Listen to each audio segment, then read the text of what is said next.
What was that? The grand something in some book. Okay. Today, the Senate keeps its promise to every parent who's lost a child because of the risks of social media. Today, after a lot of hard work, a lot of twists and turns, we'll pass COSA and COPPA.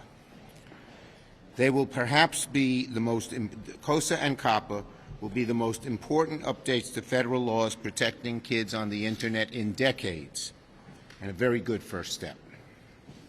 For COSA, Blumenthal and Blackburn fought to give kids and parents the tools and safeguards and transparency they need to protect our children's health and well-being. For COPPA, Senator Markey and Cassidy worked to protect the personal information for children and teenagers and ban targeted advertising aimed at them. Now we call on the House to pass these common-sense, bipartisan, life-saving bills. The overwhelming vote we received here on the floor of the Senate should importune the House to act and act quickly, and we hope it will do just that. This vote was overwhelmingly bipartisan, as was co-sponsorship of the bill at the end of the process.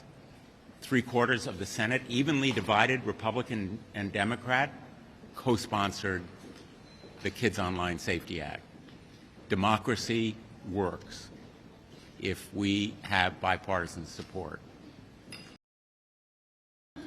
We need to pass this measure when kids go back to school and our congressional colleagues come back to Washington.